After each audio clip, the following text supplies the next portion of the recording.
Hello, everyone, and welcome to another episode of the War Report. I am doing another solo episode. GSP, for those of you who may not have listened in a while, is still on hiatus because of some personal reasons. For those of you who are curious, you can go back a few episodes, probably about 5 or 6 episodes, and he gives a brief explainer of his situation. I won't go into any further detail about that, but I will certainly let you guys know when he is able to come back. So we have plenty to cover regardless with everything that's happened over the past week. We have the outcome of the so called 12-day war between Israel and Iran. Who won, who lost, will the so called greatest ceasefire ever hold? We have plenty of news out of Ukraine with frontline updates and news surrounding the NATO summit. Some less than serious stories, or what one might think would be some less than serious stories out of the NATO summit, but we are forced to cover anyway. A little bit of news out of the Caucasus that's been overlooked, a little bit of news out of Europe that's been overlooked, and I'm just going to try to make the rounds of everything that we have on the docket because there's a bit more than I would say last week because there's some more secondary stories that we are able to cover because last week was crazy with everything that had happened. But much like last week, I will start us with some news out of the Middle East. And this is following Trump's alleged greatest strikes ever on the Iranian nuclear sites. And there were some reports from the Financial Times that, of course, cast some doubt on the success of this operation and the future of Iran's nuclear program. Now, I'll just say outright, at first, no, I did not believe for a second that these attacks were going to change the course of Iran's ambitions or lack thereof for a nuclear weapon, aside from the fact that it may encourage them to actually pursue one if they weren't before. Which, if they were before, I think it was a wishy-washy question. They kept it ambiguous for negotiation purposes. But there were some points from a Financial Times article that I did want to touch on regarding that.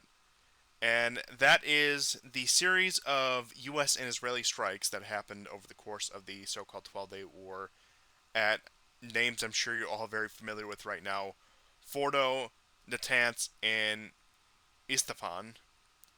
They used bunker busters and cruise missiles. Trump said the facilities were totally obliterated. However, the satellite imagery and quote unquote expert analysis suggest the attacks caused serious damage but not total destruction.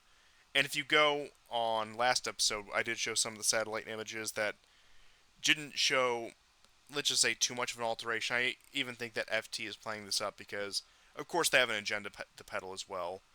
And that even with the number of Israeli strikes, there was still no damage. And the closest thing that came to damage had to come from the heavy guns from the U.S. They had to come from the B 2 bombers dropping the so called heavy ordnance, which even then, the so called bunker busters did not really make that much of a dent. And you can argue the question of side versus speed. Perhaps if they had something faster, it would be able to penetrate the more underground bunkers, but it doesn't look like that is the case.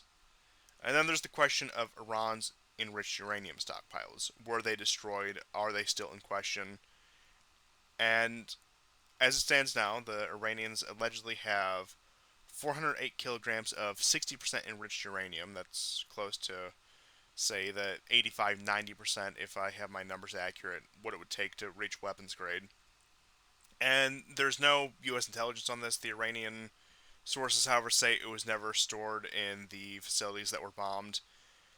And if that is true, if we were to trust the Iranian sources, then this attack was nothing more than a lash out. And even some former Mossad officials at this point are coming out and saying, yeah, they probably weren't there, and we'll probably need to hit more advanced sites. Now, of course, the Israelis have their own narrative because if this wasn't the success they wanted it to be, they can always take Trump up on his offer. If the Iranians even dare come close to a nuclear weapon again, they'll get hit, and I quote, a hell of a lot harder, in Trump's words. And U.S. intelligence networks and just Western intelligence networks in general really have no picture of what's going on. However, the so-called analysts conclude that Iran is capable of producing multiple warheads within days. And like I said, that a lot of this is going to be narrative driven. It's going to be propaganda, for a much harsher term for that. Where if they wanted to justify further intervention, which it does look like they're trying to prime the pump for, in my opinion, then they would have the every justification coming from articles like this and across multiple different publications. And as it stands now, the IAEA, because of the tense situation on the ground, even as the combat has come to a tentative close, are unable to operate to high risk of situations. So it's really an intelligence blackout and information blackout as far as the Iranian nuclear program is still going. And this is even on top of a statement from Iranian officials, particularly Ali Shamkhani, declaring if even if nuclear sites are destroyed, the game isn't over. Iran still retains enriched material, technical know-how, and political will. And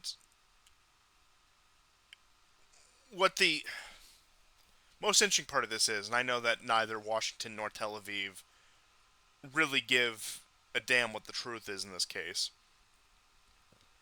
We're now completely in the dark because of their actions, because they took us to the brink of a full-scale war, and arguably a full-scale war depending on what you want to consider the recent engagement between Israel and Iran, which I would say very reasonably could be a full-scale war. Of course, you didn't have army versus army. It wasn't like Russia and Ukraine where they were drawing defined battle lines, but that's a consequence of them not sharing a direct border. But when you have that volume of missiles launched towards each other, and once again, while that didn't come close to, say, what you might see out of Russia and Ukraine, it still was, in my opinion, full-scale combat. Both societies were on a war footing. Both societies were ready to go to war in many ways. And I mean, they were not given much of a choice, but when the situation presented itself, especially in the case of the Iranians, they were able to prepare their counterattack and uh, fight back, really, against the initial Israeli strikes.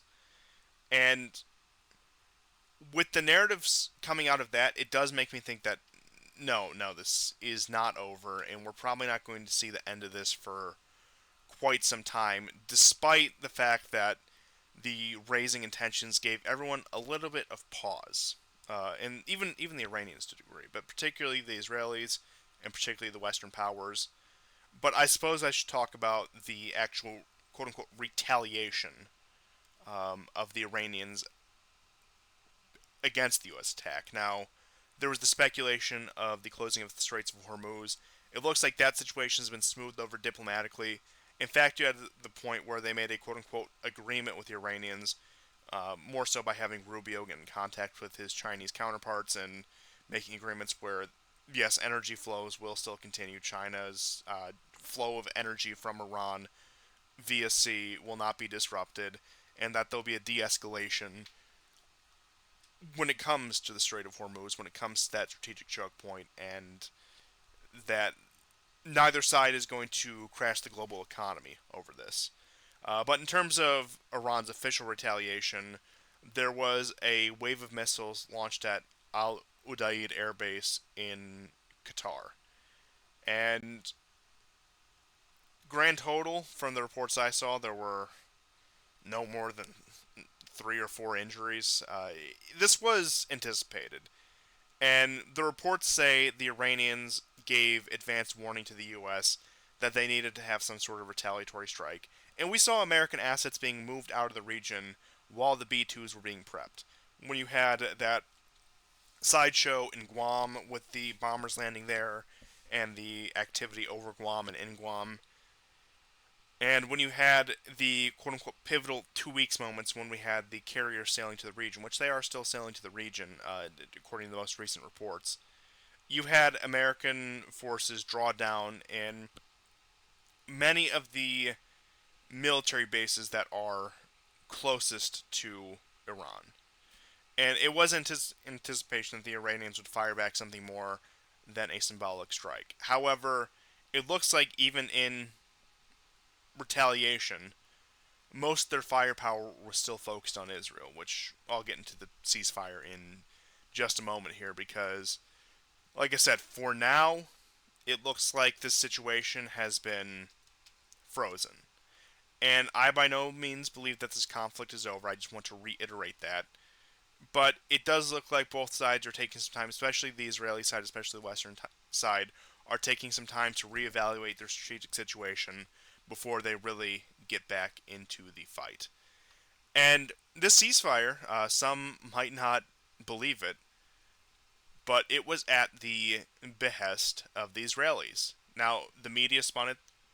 It was at the behest of the Iranians. The Iranians were just hurting so hard after the Israeli strikes that they needed to come to the table. They needed some sort of agreement, some sort of reprieve of the violence. However, for those of you who have been following the situation even semi closely, you'll know that during these current attacks, Israeli air defenses, which at this point primarily provided by the Americans and maybe to a lesser extent other Western nations, were put under severe strain. I'm not going to say they were 100% ineffective. They still intercepted some missiles, but as it stood, while the Iranians did take plenty of damage on their end in terms of both manpower and in terms of even cost of life, they had the material advantage, it seems, when it came to being able to win a missile war. And if you want to do the math on interception rates of Iranian missiles and the efficacy of American provided Israeli air defenses, analysis coming from an account I would recommend you look at when it comes to this kind of information called Carolina Lion, uh, had an interesting point here. Assuming the U.S. Army THAAD batteries in Israel used up to 50% more interceptors than the video evidence shows us, that would mean roughly 10 to 15% of the U.S. Army's inventory of THAAD missiles were likely used over this 12-day period. While the Army has been buying small numbers of THAADs, AURs uh, lately to allow production deliveries to foreign customers, this could force some interesting discussion with the Saudis, the Emiratis, and future customers such as the Qataris. The Army has in the past ordered 100 plus THAAD AURs in a single recent production lot greater than 100 AURs and may have to place an order of that size to replenish its inventory. And if you want to do the math on that, it could be, yeah, we used up to 15% as at aforementioned of the THAAD inventory in less than 2 weeks of defending Israel from Iranian missiles. And if you want to, say, extrapolate that to what a hot war with China or Russia would look like, that would be about 6 weeks worth of interceptors against the Russians and the Chinese, assuming the American military-industrial complex would not be able to find its footing. In which case, I think there's a very real possibility that, given the state of multiple things in this country, both domestic and foreign, the question of supply chains, the question of worker and resource allocation, so it does become concerning, and it doesn't seem like the Iranian stockpiles are necessarily depleted, and that a major concern cited by U.S. strategists for a number of years, even going back to when Trump withdrew from the original Iran deal, one of the big justifications for that is that there was no arms controls with missiles, and that the Iranians have been producing missiles of short, medium, and long range for a number of years, even for conventional use, as we've seen in this recent exchange. The Israelis certainly don't have the industrial base to produce missiles at the same rate of the Iranians, just comparing the size and populations of the country. The Americans, as we've seen with their industry, do not have the capability, unless they're willing to shift to a work time economy, to meet the kind of production numbers that would be needed. And that's also having to balance the questions of both Ukraine and Israel. And as it looks now, the Iranians were on a much better footing if this were to be drawn out for a long time. It looked like they would be the ones who would actually be able to endure.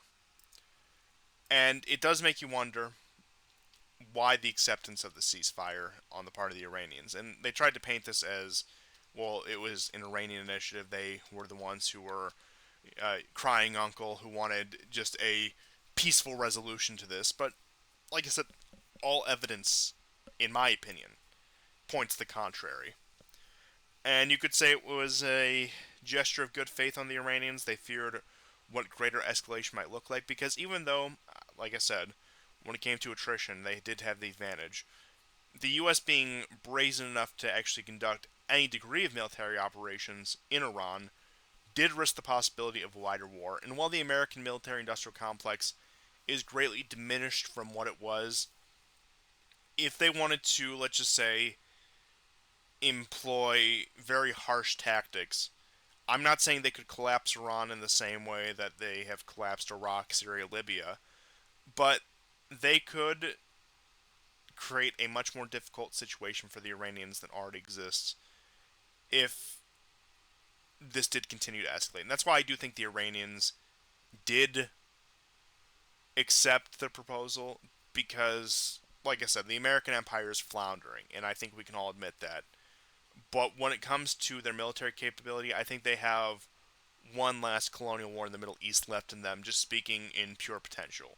And that's ignoring political and other considerations. But if we were just to look at the numbers, if we're to assume that the support at home and abroad is there for some kind of intervention, I do think that the American military establishment could eke one last quote unquote victory out of the system. It might be the last victory they are able to eke out of it.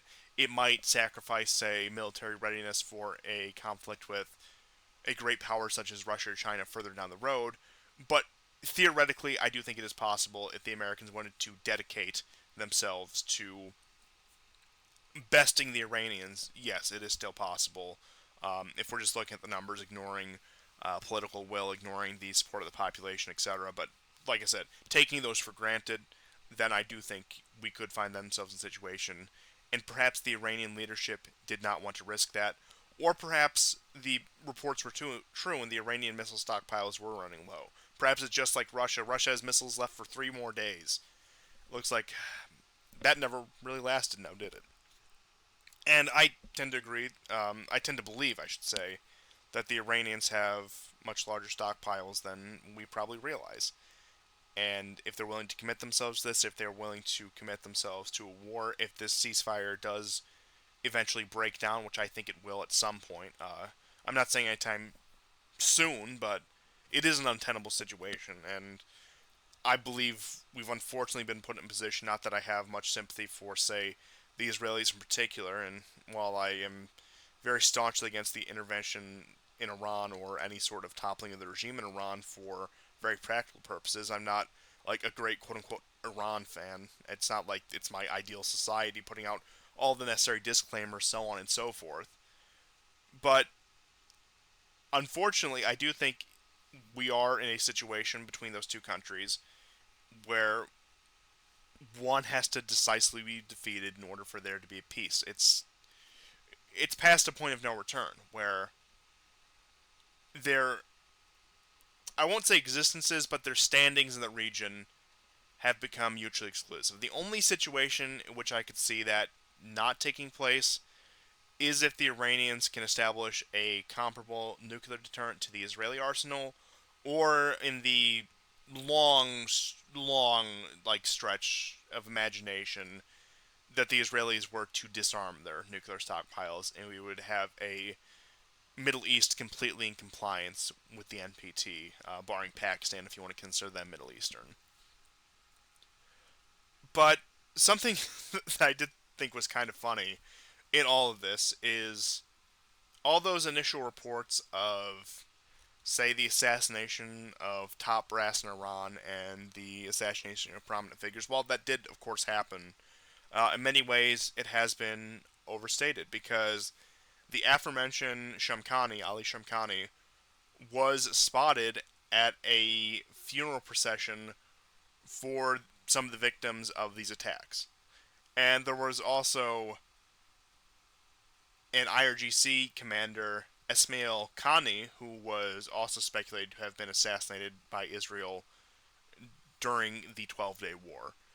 So, like I said, I'm not saying the Iranians made it out unscathed. I'm not saying they didn't lose any high-profile officials, because we do have some confirmations of that.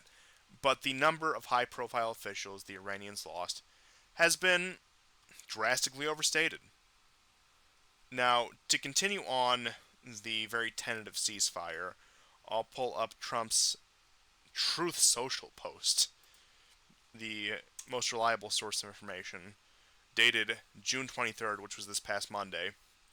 Congratulations to everyone! It has been fully agreed between Israel and Iran that there will be a complete and total ceasefire approximately 6 hours from now, when Israel and Iran have wound down and completed their in-progress and final missions for 12 hours, at which point the war will be considered ended. Officially, Iran will start the ceasefire upon the 12th hour, and Israel will start the ceasefire upon the 24th hour. An official end to the 12-day war will be saluted by the world. During each ceasefire, the other side will remain peaceful and respectful. On the assumption everything works as it should, which it will, I would like to congratulate both countries, Israel and Iran, on having the stamina, courage, and intelligence to end what should be called the 12-day war. This is a war that could have gone on for years and destroyed the entire Middle East, but it didn't. It never will. These are Trump's words, not mine. God bless Israel. God bless Iran. God bless the Middle East. God bless the United States of America. And God bless the world. Donald J. Trump, President of the United States of America. That's Trump's official statements on the ceasefire, which, like I said, while there have been some violations, while there have been some skirmishes, at this point largely has held. But as I was saying, there were some skirmishes, which led to a very interesting response from Trump. Now, this happened very shortly after, and he was approached by a reporter just on his normal beat. He was at the part of the White House, and she was asking about the ceasefire in Iran, between Iran and Israel, and he said he was very unhappy with both sides. Gave a much lighter criticism to the Iranians than the Israelis. He said that they were very unhappy that they were dropping bombs. You know, some of the biggest bombs the world has ever seen, some of the biggest bombs that Israel's ever dropped. Laced with the normal Trumpisms. And then he said, and I'm going to censor this for the sake of YouTube, because I'm not sure how they feel about this kind of thing, and I like to play it safe. And I quote, "We basically have two countries that have been fighting so long, so hard, that they don't know what the F they're doing." And it was a moment that, of course, was reported on, but compared to, say, the Trumpisms or the Trump scandals of his first term or his first campaign, or even his second campaign, was overlooked. And I do think, in a way, there was a nation that agreed with him. And I think in many ways, well, I don't think it will signal a change in policy or approach, because there's certain things that are set in place that would take a man of far greater skill and intelligence than Donald Trump in order to move, and people with far more skill and intelligence in a president's team than exists currently in Trump's team. That would be needed to move and change this system. But in a way, I do think there was a passive agreement on the part of most of the population, even from a lot of the media class, where this does seem very muddled. This all does seem very pointless to outsiders, and it makes one wonder, why are we still bothering with this? And it did seem like a genuine moment of frustration on Trump's part, not just red meat to the base, whatever. And while I was just saying that, no, I don't think that signals any sort of significant change, because even if there was a desire for it, a strong desire for it, there's certain forces that are just beyond the control of, like I said, a man who is as intelligent and skillful as Donald Trump when it comes to politics. I'm not saying he's a complete moron, but I'm saying when you want somebody of what could only be called revolutionary change, you need somebody of much better constitution, at least in my opinion. But it does give me a slight bit of, I don't want to say hope, I don't want to say comfort, I don't even want to say reassurance. But it does make me realize at least there's that inkling of Trump dragging his heels. While he will agree to some very harmful things, while he will agree to some very bad ideas from whatever think tank or advisor feeds him these things, there always is the possibility that he will say no, at least initially, or drag his heels to the point where the effects of such an action would be diminished.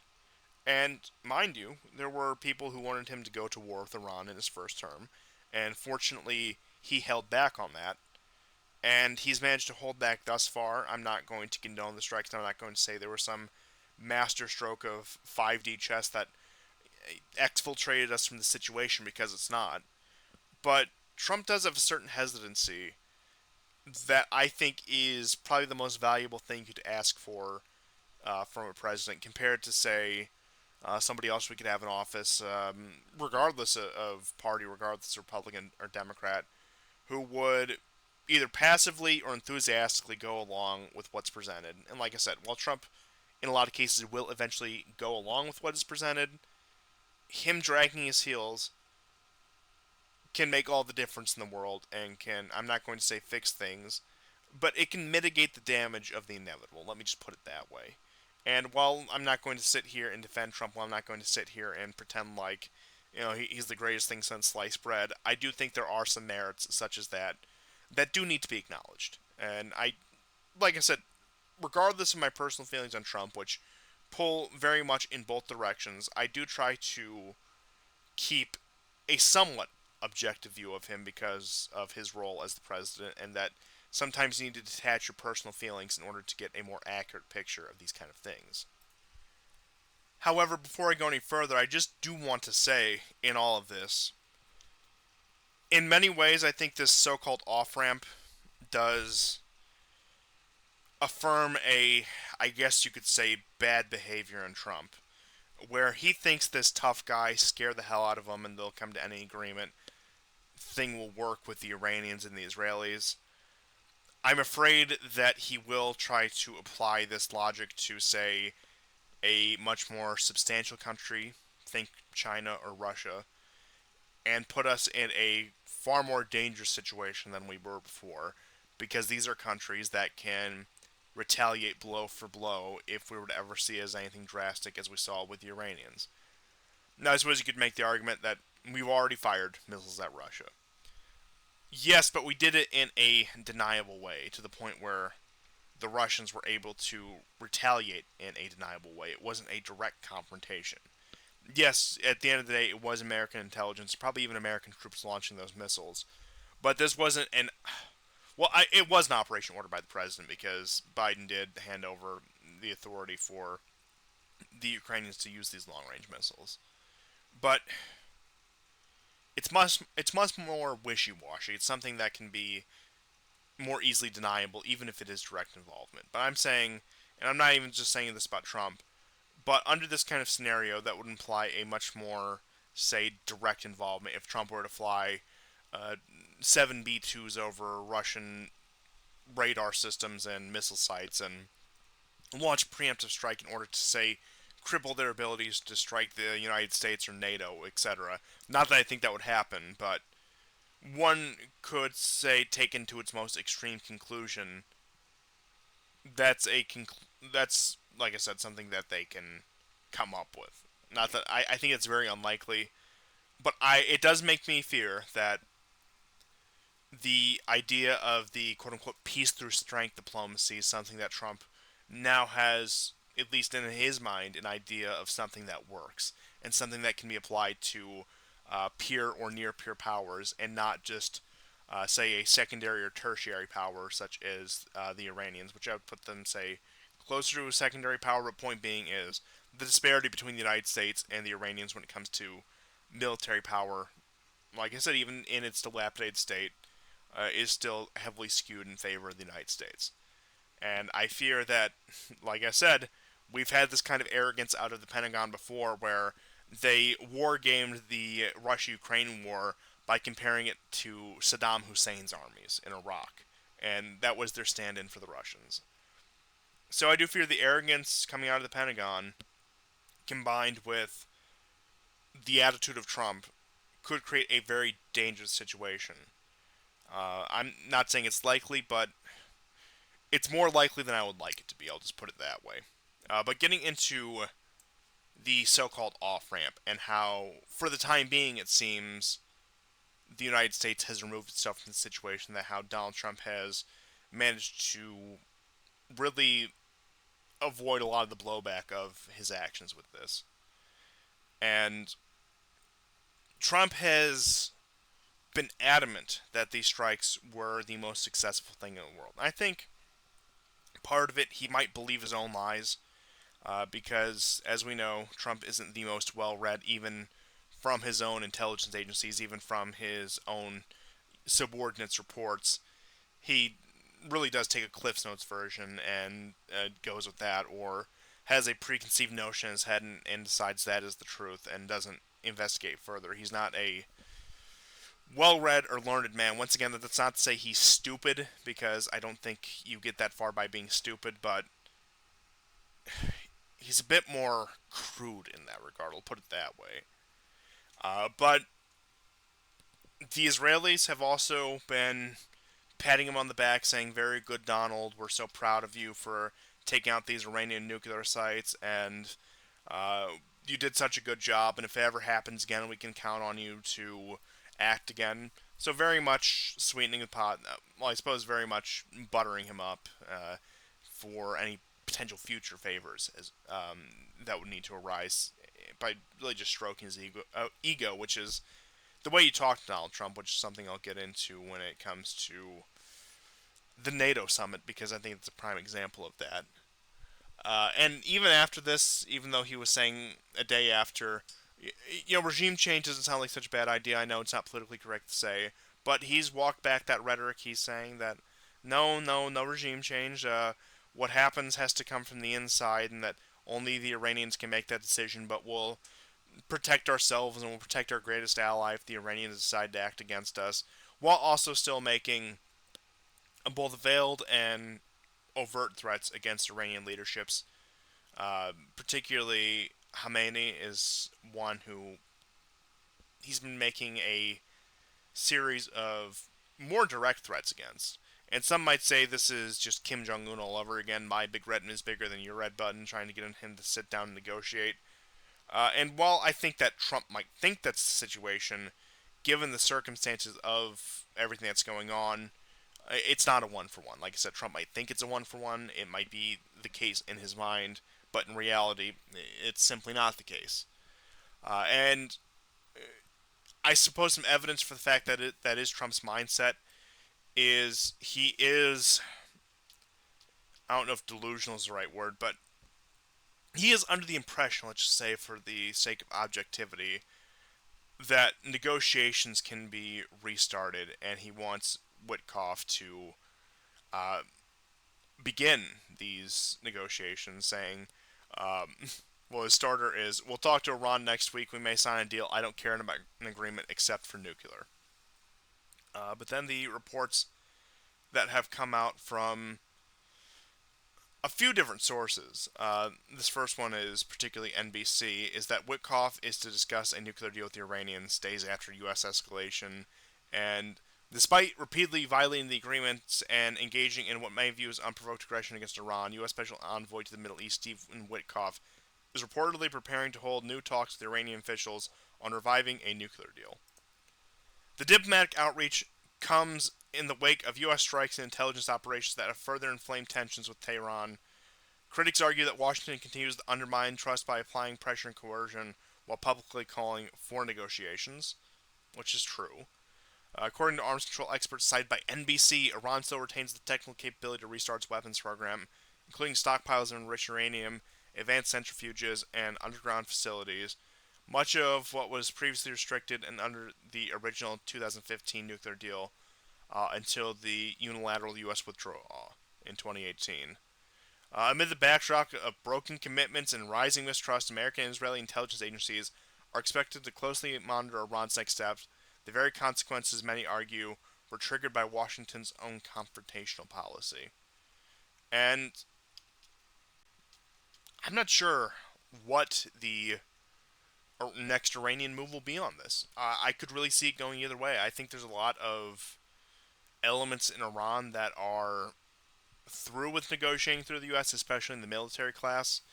And if you believe that within the initial chaos, a lot of the governing of the country, perhaps that's a bit of an exaggeration, a lot of the power in the country has been ceded to, say, IRGC officials and military officials who are willing to take a more hard line on this. If that's the case, I could see these negotiations just being a non-starter for them, and that it's going to be continued on the war footing, and possibly the pursuit of an arsenal of warheads. And I know the old propaganda line is Iran is days away, weeks away from a nuclear weapon. I'm not sure if that is really the case. I severely doubt it. But if, say, Pakistan, I think, is one of the countries that you'd have to be more concerned about, decides to spare a few warheads for the Iranians, we could see that scenario. Less likely, you could see a North Korea situation where the North Koreans do clandestinely provide nuclear weapons to the Iranians. And this was a point made by Medvedev, as I'd pointed out. I believe I pointed this out last episode, where he brought up that this is very well in the possibility, and that led to Trump's, of course, N-word Truth Social post, and Medvedev saying that no, we're not going to do it, but it is a real possibility that somebody does it. And unless there are enough, let's just say, doves in Iran who are willing to accept whatever agreement, whatever lopsided agreement the American negotiators present, the Iranians are probably going to get the bomb. And that's assuming we don't commit to further, more intense military action to prevent that from happening, which, because of circumstances, because of the resources the United States actually has to spare, I do not believe will happen. But to wrap up some of our Middle Eastern news before getting into Ukraine and the other topics of the day, we have Netanyahu's trial coming up, or I suppose his testimony in court coming up, where, because he still does face these corruption charges, even with many of the immunities granted to him by high office, he still does have to have his testimony in court, which he requested be postponed by 2 weeks, citing quote-unquote international developments. But the Israeli courts have rejected his postponement due to a quote-unquote lack of facts. Which, while Netanyahu, like most politicians, is up to his eyeballs in corrupt dealings, what I believe is happening now is a move by the Israeli administrative state to put somebody less hawkish in power. Now, I believe many of them are okay with the current policy in Gaza and the West Bank. Maybe they want it a little more quote-unquote optical, but I mean, you already had a number of violent incidents in the West Bank since this, in Gaza, and actually in the West Bank for that matter, since the ceasefire with Iran at least, even though there were calls for quote-unquote withdrawal from Gaza, that the operation had been complete there. There's still, of course, ongoing violence and atrocities that we do see. But while I think a lot of the Israeli population either passively or actively support that, there are many who want it done in a more, I guess you could say, optical way. Many who want it done in a way that won't turn the entire world against Israel and, like I said, put a clean, smiling face on it. People are tired of Netanyahu. He's been on the scene for decades at this point. And I do think that them relitigating these issues are a way to make that happen. And that it is possible we do get Netanyahu thrown under the bus for the sake of this. But it does seem like, despite the trouble in paradise that once existed between Netanyahu and Trump, Trump came out on the most important platform, Truth Social, and made a post in defense of his friend Bibi Netanyahu. It's terrible what they're doing in Israel to Bibi Netanyahu. He is a war hero and a prime minister who did a fabulous job working with the United States to bring great success in getting rid of the dangerous nuclear threats in Iran. Importantly, he is right now in the process of negotiating a deal with Hamas, which will include getting hostages back. How is it possible that the Prime Minister of Israel can be forced to sit in a courtroom all day long over nothing, cigars, Bugs Bunny doll, etc.? It is a political witch hunt, very similar to the witch hunt that I was forced to endure. This travesty of justice will interfere with both Iran and Hamas negotiations. In other words, it is insanity doing what the out of control prosecutors are doing to Bibi Netanyahu. The United States of America spends billions of dollars a year, far more than any other nation, on protecting and supporting Israel. We're not going to stand for this. We just had a great victory with Prime Minister Bibi Netanyahu at the helm, and this greatly tarnishes our victory. Let Bibi go. He's got too big of a job to do. So Trump, for one reason or another, whether he actually buys his own line or is being fed a line, does think that Netanyahu is integral to the peace process, as bizarre, as counterintuitive as that might sound, and thinks that if there's too much of a change in leadership in Israel, his hard work might all get undone, which, I mean, honestly, I think he'd be better off with a more moderate party in power if Netanyahu's coalition were to just collapse in on itself, or Netanyahu were to get locked up or exiled for some corruption charges. Yeah, I'm not saying the Israelis would be ready to make peace tomorrow, but I do think it would be a far more favorable situation for them, diplomatically speaking, if they would just sit down, shut up, and take the L. You can talk about, oh, look at how much Israel has gotten since October 7th. Well, I mean, Hamas is still in the Gaza Strip. The Iranians just barraged them with missiles. The myth of Israeli invincibility, especially when it comes to its air defenses, has been thoroughly shattered.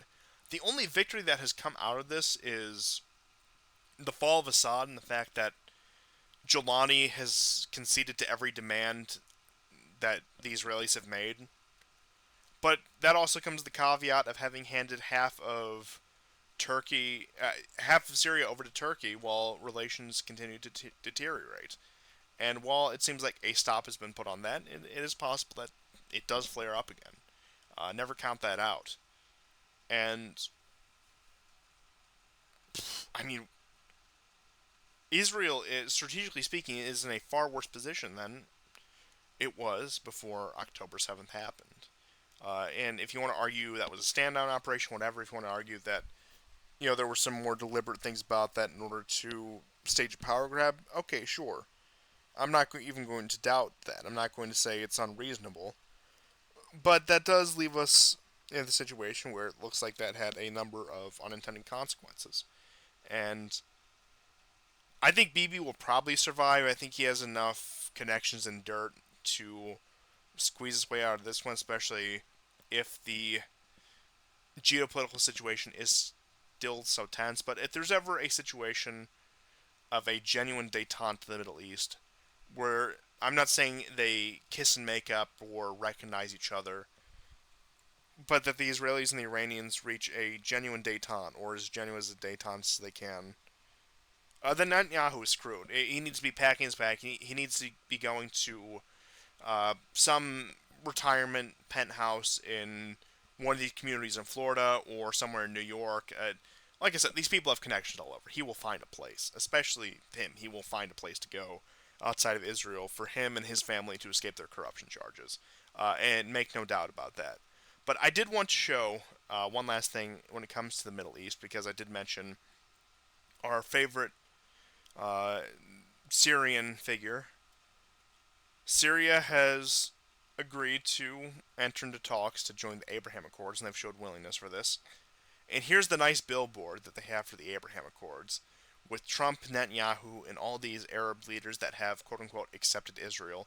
And you'll see the bottom left-hand side of this picture, second most left individual on the bottom, is Jolani, right there, among him and all his friends and backers who put him in charge.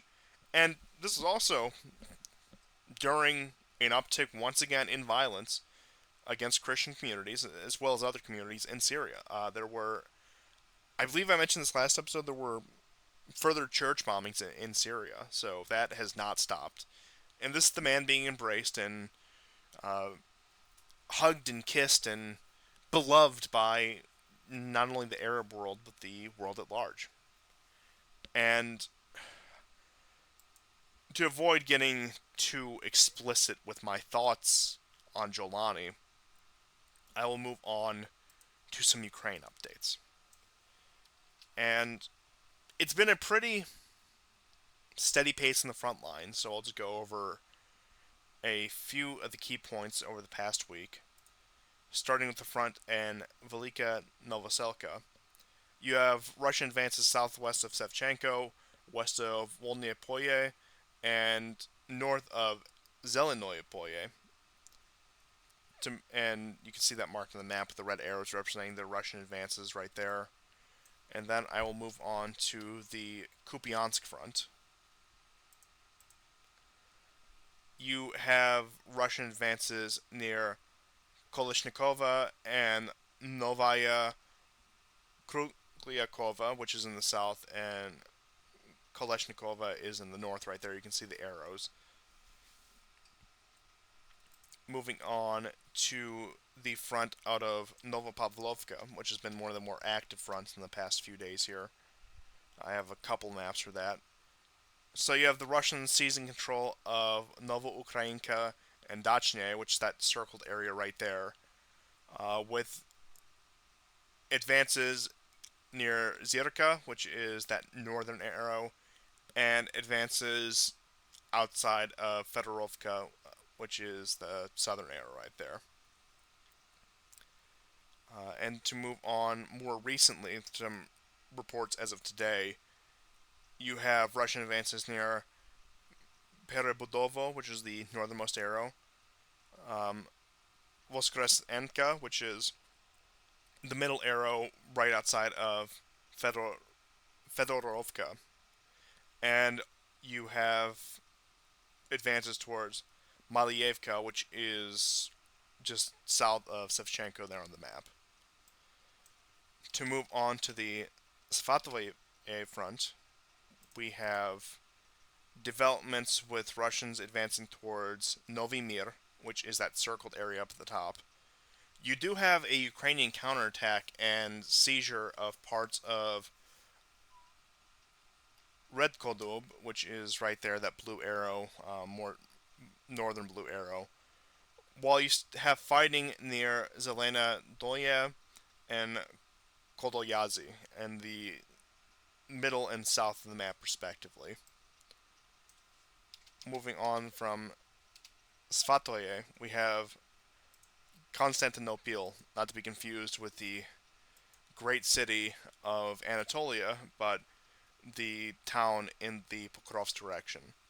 You have fighting in Moravka, Zhirove, as well as Russian advances in Novosirivka, Udachnoye, Peshanoye, and Belika. Moving on to the Mirnograd front, right outside of Pokrovsk, you have on the southernmost part of the map, the bottom left corner there, fighting in Lvovka. You move further north, fighting in Poltavka and Rusinyar, and then furthest to the east here on the map, you have some fighting near Novotorets. I'm sorry, Leonidovka, with Russian advances on Rezino and Novotoretskoye.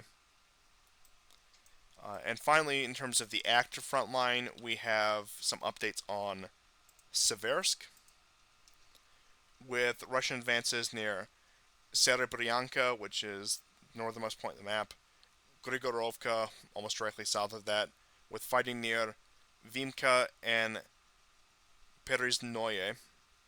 And finally, for the front line update, I will give you a brief view of what is happening in Sumy Oblast, where it looks like the Russians and the Ukrainians have both stabilized the positions.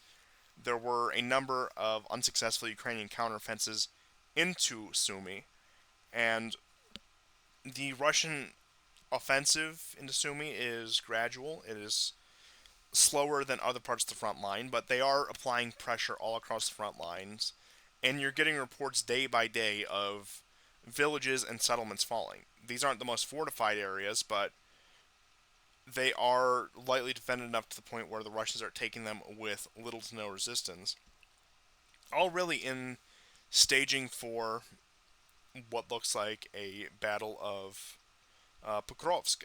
And I think that the movement in the front line is focused around that, and that they are pushing on all fronts in order to spread the Ukrainians thin. And while there are secondary objectives, I do think that the primary objective right now in the war, and I don't think this is a unique take at all, is the capture of Pokrovsk. And they've been tiptoeing around that. They've been very slowly advancing towards that. But that really is the last great fortress city of 2014 that stands in the way of effectively the Russian army and Dnipropetrovsk. And there's already been some crossings on some areas of the front lines into Dnipropetrovsk, which itself has been getting hammered with missiles across. I mean, the entirety of Ukraine, just in these past couple days, have been getting hammered with missiles. And I'll actually go ahead and get up a map that will give a more of a deeper insight of what exactly is happening with the missile strikes over the past few days here. And although the map is in Ukrainian, I think in many ways it is self-explanatory. It does show the flight paths of these missiles and drones. The yellows representing the drones, the red and the blue and the green representing different types of missiles. And you see, in particular, strikes near Lvov and some of the surrounding areas there. Some strikes near Ivano-Frankovsk. But the other ones that have been particularly hit are Nikolaev, Dnipro, and right outside of Poltava. You'll notice that Sumy, Kharkiv are mostly spared the heavier missile and drone strikes. They are in artillery range, which does account for most of the besiegement. Not much activity out of Odessa, but you are notice the strikes are hitting further and further west. That they are hitting these areas that are already embittered towards the Russians. We're never going to reconcile with the Russians, and that they are opening up the attacks there. And you talk to a lot of people on the more hardline Russian side. They're wondering, why don't we flatten Lvov? Why don't we flatten Ivano-Frankovsk? Why don't we just flatten everything west of Kiev? And while I'm not going to take one side or the other, I do think there's a lot of practical considerations as to why that did not happen. But it does look like it is becoming a more aggressive war even further in the west, where a lot of the base of support for the war and for the Kiev regime are now falling under more direct attack. And there is now once again reports of the 4th F-16 being shot down, with the pilot being a casualty. As it stands now, those are just reports. As far as I know, there's no solid confirmation. But like I said, that's on top of 3 other downed F-16s since the employment of the weapons platform, since the employment of the airframe into the war on the Ukrainian side. But in terms of more political news out of Ukraine, Zelensky has shifted on his position a little, where he's declaring that he will remain president until the end of the war, and that he'll step down when the war is over. When he was rather resolute, he was saying at first that no, I'm never stepping down. Effectively, that's what he was saying, and that I'm going to see this through to the end. And it looks like he is maintaining that position, but it also looks like he is opening up an escape hatch, which an escape hatch that always existed, but he's inching towards it right now. He can see the writing on the wall, we all can, and that he's preparing himself to be the president who endured till the end. The man who was there during the siege of Kiev and just narrowly escaped for his life before he can set up an NGO and government in exile and continue to receive millions, if not billions of dollars for the rest of his life. That's what I read out of these statements, however. But it does, in my opinion, also open him up to being stabbed in the back. That if the West decides it wants a ceasefire, which, given the NATO summit, I think that is still severely in question, then Zelensky has made himself an obstacle to that. Now, if the calls came in from, say, Bojo and Ursula and Kaya Kalas and the regular cast of clowns saying it's time for a ceasefire, along the, let's just say, some modified Russian proposal, yeah, he might acquiesce. Um, in that case, if he didn't, he would also be thrown under the bus. But we could see a situation where that is the case, where they might have to remove him as the obstacle to peace. Now, Zelensky, I think, has lasted a lot longer than a lot of us would have anticipated. Even for those of us who would have anticipated a longer war, they probably would have expected him to get replaced by a much more serious figure in Ukraine right now. Or, I guess, if you're on the more hysterical side, they might have believed that the Russians may have taken him out by now. But as it stands, he's managed to hold on to power this long. I have no reason to believe that he will not carry out this grift until the end. And frankly, I think the most likely outcome for him is that he is either removed, if not worse, by internal Ukrainian political factors. Now, there always will be some external backer, there always will be an external interest that would be in support of that, because these things are seldom carried out by, let's just say, grassroots movements, as it were.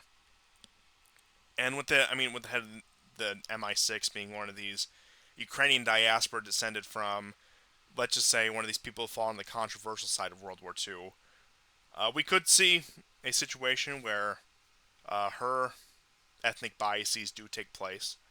She might view Zelensky as a traitor to the cause and might move for. We're seeing a confluence.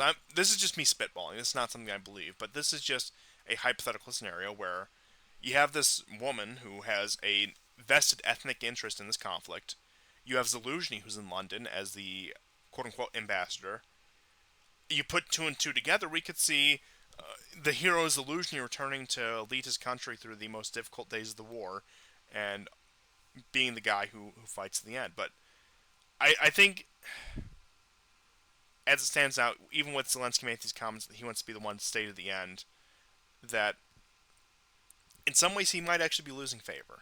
He has a lot of supporters, he has a lot of backers, don't get me wrong, but in some ways he might be falling out of favor, and he's trying to, let's just say, smooth over those fears. I could be completely off base here, but that's how it read to me. Now, before I want to get into the NATO summit, I do have some stuff to cover out of the Caucasus. I'll cover the less interesting one first. And that is the current dispute between Russia and Azerbaijan. In Yekaterinburg, Russia, there was the beginning of a crackdown operation on Azeri organized crime outfits, and it led to immediate backlash with diaspora organizations, even, say, Turkish activists saying that Russia is conducting a genocide campaign against the Azeris. And in response, Aliyev's government has canceled every quote unquote Russian connected event in the country, and that the Azeri parliament has canceled its participation for a commission with Russian parliamentarians, a meeting between the two, as it were. And this is over one single migrant raid over an organized crime outfit. And the Azeris, who themselves are very economically intertwined with the Russians, have a great deal of dependence on Russia. And Russia has found itself in a position where, yeah, it has before had to make concessions to the Azeris, unfortunately, have taken a completely brazen move in this regard to set them aside from the Russians. In which case, it makes you wonder if that is all it took, if that's all it took for Aliyev to become outright hostile, and I'm sure this isn't the end of it. Maybe this will be smoothed over diplomatically, but if that's all it took from Aliyev to take such an aggressive stance, it does make you wonder why this has been tolerated for so long, and especially Azerbaijan being wedged right in between Russia and Iran, a country that it has significant tensions with both. You do have to wonder, when's the inevitable happen? When is somebody going to slap Erdogan's dog down to size? And I don't want to see a war because I know the things that entails, as we've seen out of Ukraine, as we've seen out of the Middle East for the past several years now. I don't want to, even if I do not like a nation, even if I have all the negative opinions in the world, I understand the level of death and destruction. I don't desire that for anyone. But it does make you wonder, when is this nation going to be put in check? When is this nation going to know its place, as it were, and stop with these hostilities? For example, its open cooperation with Israel in regard to a number of questions, but being right there, right on the border of Iran. And while it's officially denied, and while I don't believe it entirely, it's very possible that if Azerbaijan was not used for an outright attack on Iran, it could have been used for a staging ground. And that's also not even considering the question of Armenia and the treaties they violated with the Armenians and the level of escalation they initiated against the Armenians. And I do kind of hope that this spat does lead to a falling out between Russia and Azerbaijan, because this country, if it's going to continue to act this brazenly, should be isolated, it should not be taken seriously, and it should be excluded until it can come back to the table with more reasonable terms, just in general. But getting my personal biases out of the way, we have more tension, more political tension in Armenia. And the catalyst for this was a crackdown on opposition by our favorite Armenian Prime Minister Nikol Pashinyan's government. Starting with the detention of opposition figure Samvel Karapetyan, who was transferred to a detention facility of the National Security Service in Yerevan, Armenia. And this was from the news outlet Armenia Today, citing the press secretary of the Ministry of Justice, Nona Naivkin.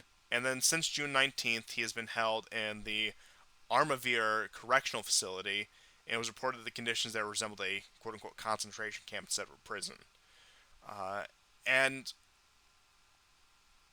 it does, I mean, not that Samvel Karapetyan was some great nationalist figure, but just even his mild opposition to the EU NATO position has landed him in jail. And this has expanded even beyond that, because the Armenian Church, the what they would call the Armenian Apostolic Church, we're talking one of the oldest churches in the world.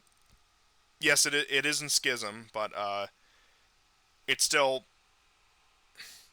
in my opinion, a respectable organization, and not one that, look, despite whatever disagreements I might have with it, despite whatever theological and other questions might come up, has my full support in this case. Pashinyan has said the country's security forces have thwarted a coup by the criminal oligarchy clergy, with accusations against one of the archbishops, that being Gostanian, and as well as a member of parliament, Sargsyan, being detained. And it escalated even further with the detention of another Armenian archbishop, that being Aya Fanian, forgive me if I'm mispronouncing these names, for his stance against Pashinyan's position, both on domestic and international affairs. And while it's not as severe as what's happening in Ukraine, I do see the precursor to a lot of what's been happening with the Ukrainian Orthodox Church right now happening with the Armenian Church, at the hand of Pashinyan's government.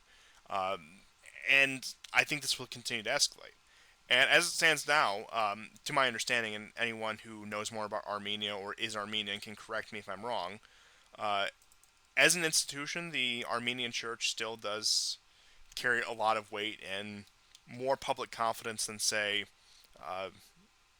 any of the government apparatuses. So maybe this will be the sword in which Pashinyan falls, and if that's the case, good riddance. Let him be gone. let Armenia even return to just a wishy-washy middle position. Now, I know that's untenable. I know at one point they're forced to pick one side or another. But get rid of this clown who betrayed his co-ethnics in the hands of their enemies, and then denied them refuge when they came knocking on his door. And yeah, look, sure, you can say, especially looking at Europe over the past decade, you can talk about the excess of migration and refugees. But when your own co-ethnics who have been displaced from their land come knocking on your door, it is your obligation, more than anything, to let them in. These aren't just people that, it would be a courtesy to help. It's not people who are, say, your neighbors who, maybe it would be morally ideal to help if you're able to accomplish that task through whatever economic and social consequences it might have. No, these are your own co-ethnics that you abandoned to the hands of your enemies, to the hands of these butchers in Azerbaijan, and he turned them away. And then when those in civil society, clergy, whoever, have the gall to, say, oppose your government for making these appeasements to NATO, particularly Turkey and its dog Azerbaijan, and I shouldn't call Azerbaijan Turkey's dog. That's an insult to dogs. Turkey's let's just say rabid pet for the sake of the argument. Then this man, he has to go, and he should have been gone sooner. There were I figured they would have gotten rid of him after 2020, after he signed that agreement that more or less sealed the fate of the Artsakh Republic. But he managed to weasel his way back into power, and he managed to stay in power far past any time he would have had any business. And this is after his little reconciliation period with the Russians. Trying to go to the BRIC summit, trying to go to all these different summits, and uh, we're friends now, and let bygones be bygones, blah blah blah. But no, he he's another Zelensky. There's no two ways about it. He is another Zelensky, and in some ways, he might even be worse than Zelensky. But I digress. Moving on to the NATO summit, which is the other big story of this episode. I think probably the most significant story to come out of this was during the just general press meetings that they had where Trump would meet with the different officials, blah, blah, blah. There was a sit down between him and NATO General Secretary Mark Rutte, who is also the former Prime Minister of the Netherlands, who probably is the first European politician, aside from maybe Macron, to realize if you want to get Trump to cooperate with you, you have to stroke his ego.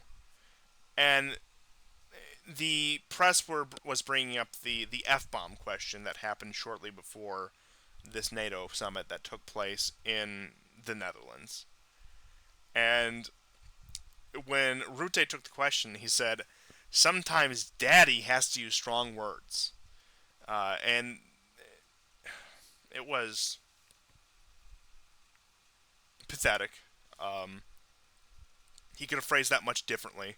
Even if he wanted to stroke Trump's ego, he could have said, yeah, sometimes you need to use harsher language because the situation dictates it. But there was no reason that Rutte needed to refer to Iran and Israel as children and refer to Trump as daddy. It's pathetic, it's simpering, and there's a lot of reports behind closed doors that the many European officials, and not that these people are great or on our side or anything, but were a little beside themselves with how much simpering took place.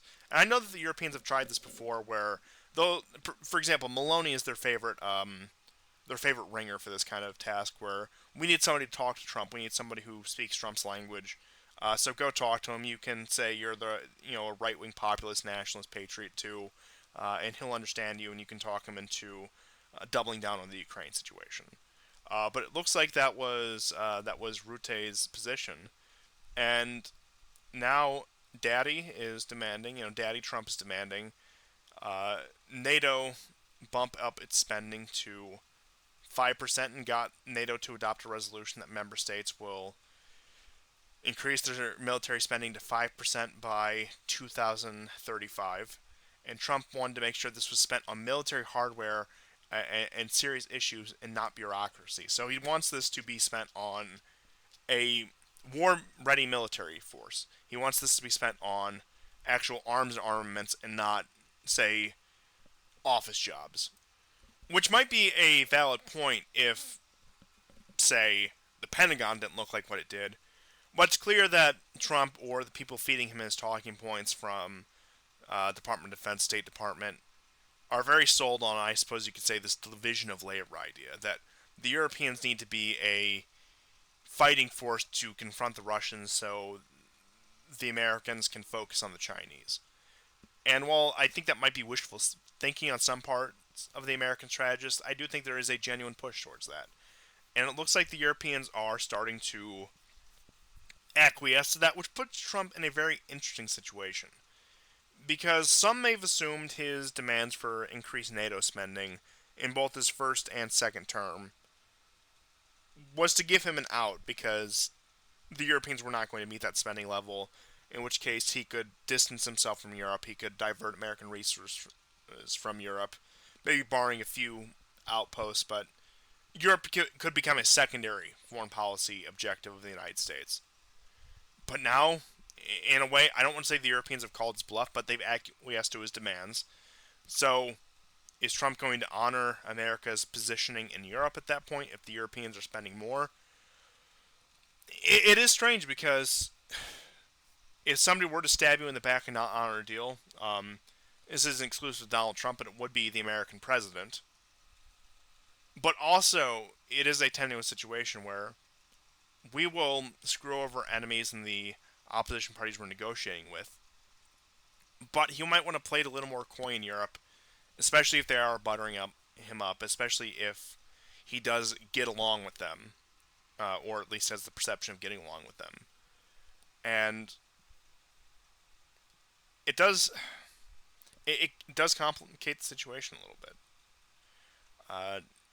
Now, I think the proposal of, say, Europe getting to 5% spending by 2035 is, number one, just financially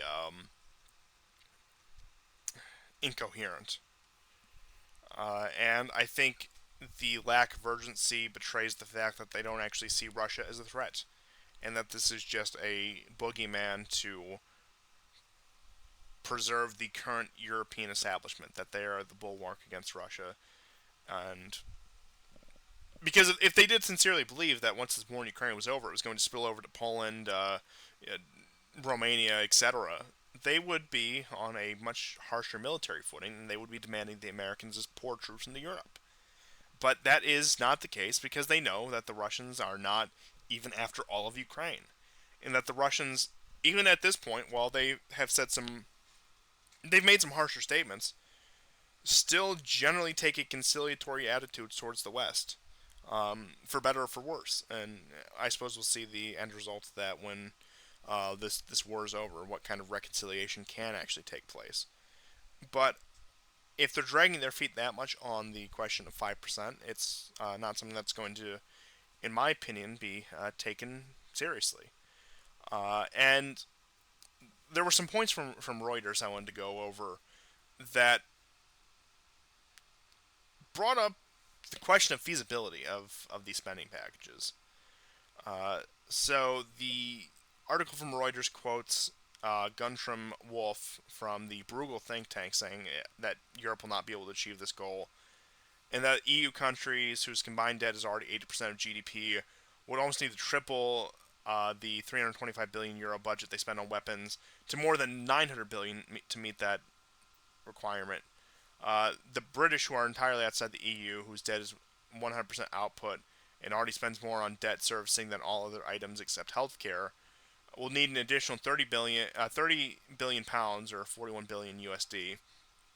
The potential losers are not only the future generations burdened with huge debts, but also today's society, according to European Council on Foreign Relations. This leads to the conclusion discontented people whose economic well-being has not recovered from the global economic crisis of 2008, almost 20 years ago, are likely to become even easier targets for populist and nationalist politicians. That's assuming this populist and nationalist politicians aren't subverted gladio types, say like Maloney or some of these other right-wing figures, so-called right-wing figures across Europe. In any case, it will be necessary to quote-unquote cut costs by raising taxes, stealing 3 billion from 30 billion from. I'm sorry, 300 billion is a little late here while I'm recording. 300 billion from Russia won't help, as it won't even cover 1 year to increase the required amount. To reach the 5% target, an additional 1.9 trillion per year will need to be added to NATO's needs. Without structural reform, this increase will lead to inflation rather than growth. The signs are already evident with 155mm artillery shells, which used to cost $2,000 before 2022, now cost $8,000. Leopard 2 tanks, which were sold to the Dutch in October 2024 for 23 million each. They were sold to Austria in February 2025 for 30 million each. And this is from Rob Murray from the Center of Strategy and Security. There's also, however, an option that no one will do anything because either Trump, Ukraine, or the EU will disappear. And this is more commentary from just more of an opposing commentary from this. To raise the payment to 5% of GDP by 2035, and before that time, one of the parties will probably leave the game, after which politicians will breathe a sigh of relief. Before that moment, as a result of new elections, those who will have to choose between obscure guns and electorally close oil will do not come to power in NATO countries. So it's infeasible for starters, and at this point, Europe is expected to continue to cripple itself economically in order to really meet the foreign policy goals of Russia. And sadly, there are many in Europe who are willing to go along with that, who have talked themselves into the idea or have been propagandized in the idea that Russia is this existential threat that once Ukraine falls, the Russians will be in Paris in 3 days, etc., etc. And that they will continue to cripple themselves, they will sabotage a potentially very lucrative economic relationship with the Russians if it means just getting one over on Putin and Moscow. And if we're really, really lucky, Russia might collapse and we can reap the resources afterwards. But we all know how that's going to turn out. It's not going to turn out. But this summit, in my opinion, was defined by European groveling. And I think that's no more evident than the fact that they called him, at least Rutte called him daddy. It was indirect, but compare this to, say, the NATO summit of 2017, Trump's first NATO summit, where he was a bit of a pariah. And he did get up there, and at that point he was only demanding 2% spending and that all countries meet that requirement. And it was a tense meeting. There were very few people who welcomed him. Erdogan was one of them, and also Orban was another one, where he didn't have many friends to speak of at the NATO summit. But this time, now that the stakes are so much higher, this was treated as the Trump welcome party. That they were also happy to see him, that the red carpet was rolled out for him, what Trump wants, what Trump gets, Trump is daddy, etc., etc., etc. And please, just anything for you just to throw some table scraps and not abandon us completely on the Ukraine issue. And even among all of that, you still had a disconnect in narrative where Trump is still ceasefire, peace deal, I'm gonna broker the greatest deal ever, and the narrative coming out of Brussels and many of the other European states is we're with Ukraine as long as we can, we're with Ukraine as long as it takes, etc., etc., etc. But even with all that, they stroked Trump's ego, they played to Trump's narrative, which is the important part. Even if there's no concrete results delivered, that's enough to satisfy Trump and his team, as it seems, where if they butter him up, if they show that so-called gratefulness for the American shield over Europe, Trump is inclined to do a lot more for them. And let's just say they finally, after a decade, broke the Trump code, where they know how to get what they want out of him. And it pains them, they hate it, but the answer all along was just a little bit of flattery, which I personally find humorous. Now, the other big question, if you even want to say big, because compared to previous years, it was a minor issue, was the future of Ukraine and its membership in NATO. And if you want to know how desperate the situation is, Zelensky wore a suit. No tie, not really even a dress shirt underneath, but he had a jacket and he had some, formal pants on and he had some nice shoes on. He wanted a sideline meeting with Trump, so he put on a facsimile of a suit, and it looked like that worked. And Trump's justification for speaking with Zelensky on the sideline was, "Oh, I just wanted to see how he was doing. We didn't talk about NATO membership. We didn't talk about the war. I just wanted to check in to see how he was doing. And that, he was very nice to me. And, it was good to catch up, like an old buddy." However, he did say in later reports to the Financial Times that Trump is disappointed with Putin's over his maximalist demands and his refusal to agree to a ceasefire, and that he wants to take a tougher tone towards Russia while showing sympathy towards Ukraine. Like I said, calling Zelensky very nice on the sideline of NATO, and saying that Putin isn't isn't very nice. But there was a shift afterwards, and this is a bit after the NATO summit because I'll come back and cover some of the stuff with Hungary, where Putin shortly after said, "I deeply respect Trump. He's a courageous man who survived 2 assassination attempts. I believe he truly wants peace in Ukraine and the Middle East, though it might be harder than they expected." Putin never got into personal insults, and with that, and like I said, this was after Trump got into "he's not very nice." Putin never really got into personal insults with that, but Trump did react warmly, saying, "Putin made some very nice statements today. He respects our country." And so, once again, it's a roller coaster. It's up and down. It's up and down, and you can't really take Trump at his word. You have to look more at the action, and it does look like he's going to come after this from two minds. I'm Putin's best friend, but he's also dealt with nobody tougher than me. But Viktor Orban, to the surprise of nobody, issued a very harsh rebuke to Ukrainian membership in NATO, warning that such a move could provoke a direct conflict between Western nations and Russia. And his direct quote, he was also addressing the question of the EU membership. If the EU accepts Ukraine into its ranks, it would immediately trigger an open war. Even after a ceasefire, the risk of sustained conflict between Europe and Russia would remain. So Orban, at this point, the Hungarians, resolutely no on the question of Ukrainian EU membership. And even the referendum that was brought to the Hungarian people, whether or not Hungary on a national level will support Ukraine in the EU, 95% of the voting population said no to that question. And I can't imagine all of them are pro-Russia or ziggers of any sort. And that a lot of them, especially with recent history, whether they accurately remember it or not, or whether they're dealing with the correct narrative or not, do hold some sort of grudge against the Russians over 1956 and the communist era.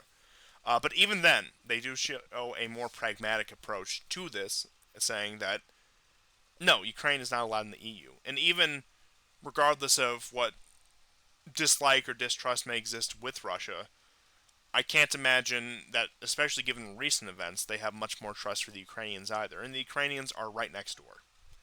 And it's already the most militarized country in Europe outside of Russia. Even by the end of this war, there's still the possibility that we're talking about the most powerful and competent military force in Europe outside of Russia as well. And as it stands now, they are trying to conduct their little coup against Orban, particularly over the Hungarian Pride Parade. The color revolution now encompasses all colors of the rainbow, which I suppose is an improvement or a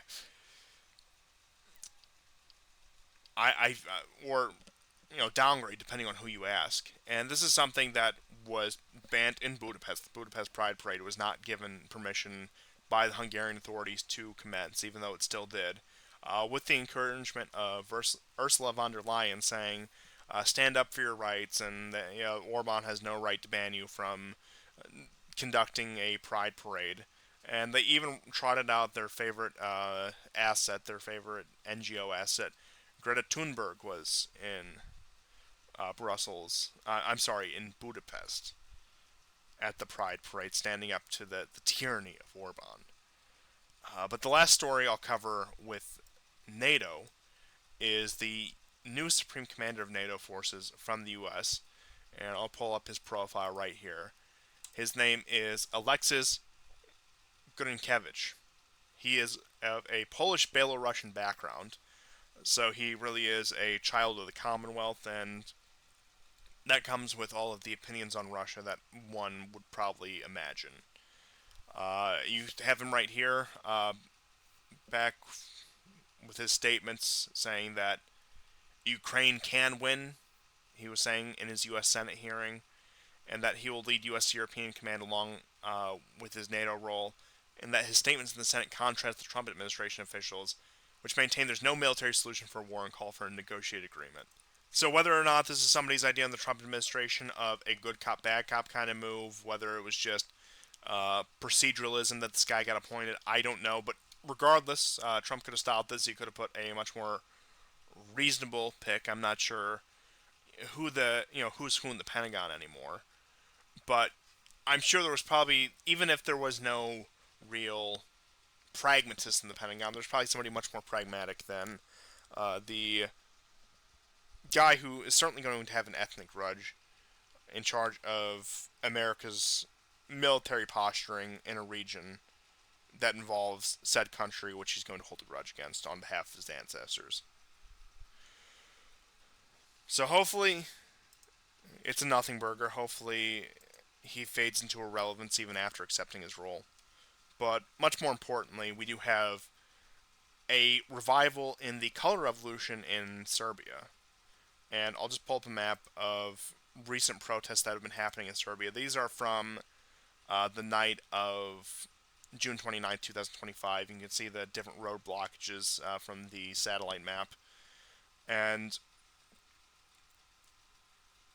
as it stands now, either through a lack of willpower or just being caught completely flat-footed, Serbian authorities are more or less at the mercy of the protesters. And these protests, they do a good job at obscuring their intentions. These are officially a continuation of the student protests, which took a, as one might imagine, very liberal, very pro-EU, very pro-Brussels stance. There were, of course, the non-negotiables where there's not, at least they're not going to advocate for a sacrifice of Kosovo or a number of other issues that are core to Serbian identity, and that they will use the national flag as opposed to the European Union flag, etc., as opposed to the pride flags. And there might even be some genuine, warranted opposition against Vucic, because Vucic has done himself no favors in any of this. And one might say he has put himself in the same position as Yanukovych in 2013 or Lukashenko in 2020. And the question is, what path is he going to choose? Because he can either concede to the West, which will result in his removal, because the West will tie up loose ends, and they'll probably find some way to railroad him on corruption charges, which, corruption that probably does exist, but would have never been litigated had he just maintained a sane position. We could see the Yanukovych path, where he is destroyed by inaction, which I think is the most likely, where his desire so much to strike a neutral line between the West and Russia, and even, say, China at that point, will be his undoing, because he refused to pick a side, and that the Russians and the Chinese are not going to bail out somebody who is not resolutely on their side.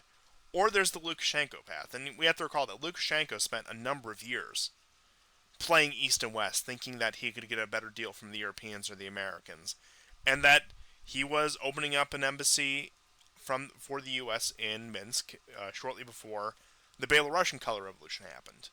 But once that happened, he cracked down, he realized the situation at hand, and he cast his lots more at the Russians, and managed to stay in power that way, and that, unlike Yanukovych, the Russians were willing to come to Lukashenko's aid because he was willing to resolutely take their side and stop playing this wishy-washy game between East and West.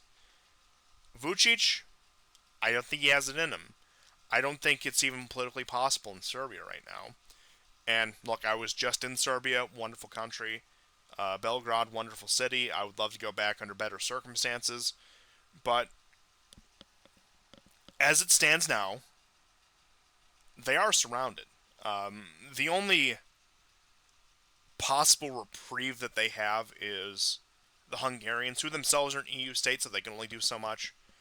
You have the potential for chaos in Bosnia, that Bosnia is just a powder keg waiting to happen. You have the Kosovo situation, which is an outright separatist province within their own borders. And then they're surrounded entirely by EU and NATO countries. Montenegro's in the EU, Croatia's in the EU and NATO, Romania's in the EU and NATO, Bulgaria's in the EU and NATO, North Macedonia's in NATO, and unless there's some way for Vucic to take a firmly pro-Russian position and thumb his nose at the West and give up on the idea of European integration, which is a very dangerous position considering how isolated he is right now, then he's screwed. I suppose the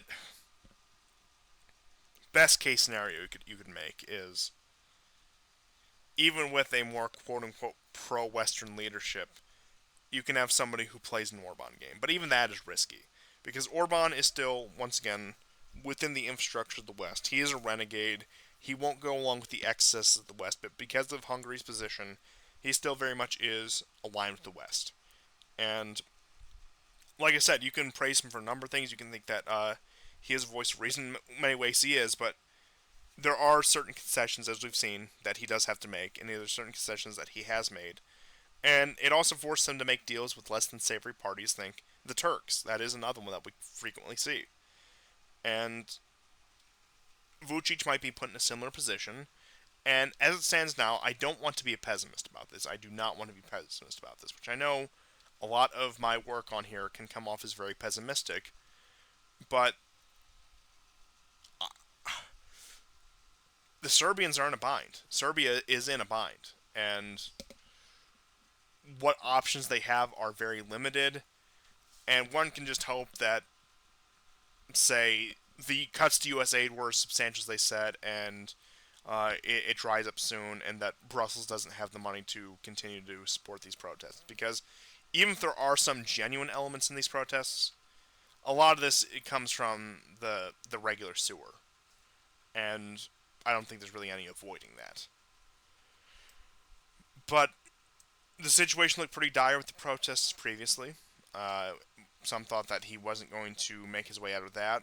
And not even that I like or support Vucic, but I do see the implications of his removal from power and the kind of doors that would open up, and that he might need to be something that is annoying and unpleasant, but tolerated for the time being. But that's all I had for this week. There were some small developments in trade between the U.S. and Canada, with the U.S. pulling back on its trade talks with Canada and wanting to go forward with the quote-unquote trade war. There was the tentative deal with the Chinese, but once again, those are all still in development. I will update you on those stories as we get the news for them. But that's all I had for this week. I hope everyone enjoyed this episode of the War Report, and have a good one.